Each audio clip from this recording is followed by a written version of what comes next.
Hi friends, welcome to Forex Trading Tamil. இன்னைக்கு நாங்கள் பார்க்க போகிற விஷயம் கோல்டோட நெக்ஸ்ட் மூவ் என்னவாக இருக்கும். கோல்டு தெளிவான ஒரு சார்ட் பேட்டர்னை காட்டுது அல்லது எலியட் வேவை காட்டுது. நீங்கள் இதை 1 hours டைம் ஃப்ரேமில் பார்க்கக்கூடியதாக இருக்கும். அது பற்றிய தெளிவான விரிவான உள்ளடக்கத்தை தான் இந்த வீடியோவில் பார்க்க போகிறோம். வாங்க வீடியோக்குள்ளே போகலாம்.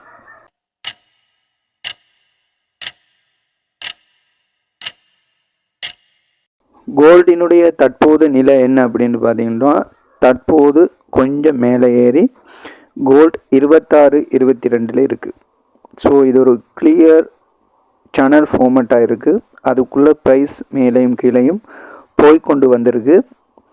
அநேகமாக இந்த கோல்டு நெக்ஸ்ட் வீக் அல்லது மண்டே மேலே அல்லது கீழே போகிறதுக்கான சான்சஸ் அதிகமாக இருக்குது. பை அல்லது செல்லுக்கான சான்சஸ் நாங்கள் மார்க்கெட் நியூஸ் அனலைஸை வச்சு பார்த்து தான் செய்ய இயலும். ஸோ இது ஒரு ஐடியா தான் தந்திருக்க, நீங்கள் பார்த்துக்கொள்ளுங்க. கோல்டுக்கு அடுத்து என்ன நடக்கலாம் அப்படின்னு பார்த்தா, கோல்டு மேல் நோக்கி போகலாம் அல்லது கீழ் நோக்கி போகலாம். மேல் நோக்கி சென்றதாக இருந்தால் 26.45 இருந்து 26.60 வரையும் போகிறதுக்கான சான்சஸ் இருக்குது.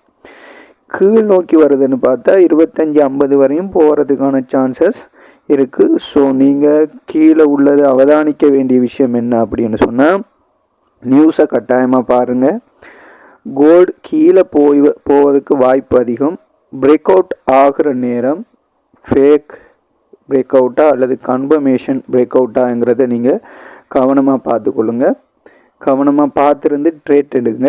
இல்லைன்னு சொன்னால் உங்களுக்கு சிக்கலாகிறதுக்கான சான்சஸ் இருக்குது. லொஸ்ட் ஆகாமல் நியூஸை அவதானித்து நீங்கள் ட்ரேட்டை எடுத்துக்கொள்ள முடியும். பிரேக் அவுட் ஆகிச்சாக இருந்தால் நீங்கள் அதை கன்ஃபார்ம் பண்ணி செல் எடுத்துக்கொள்ள இயலும். இல்லைன்னு சொன்னால் லொஸ்ட் ஆகிறதுக்கு சான்சஸ் அதிகமாக இருக்கும். ஸோ இதுதான் கோல்டினுடைய நெக்ஸ்ட் மூவ். கோல்ட் பற்றி இன்னும் தொடர்ச்சியாக விஷயங்கள் தெரியணும் அப்படின்னு சொன்னால் சேனலை சப்ஸ்கிரைப் பண்ணுங்கள்.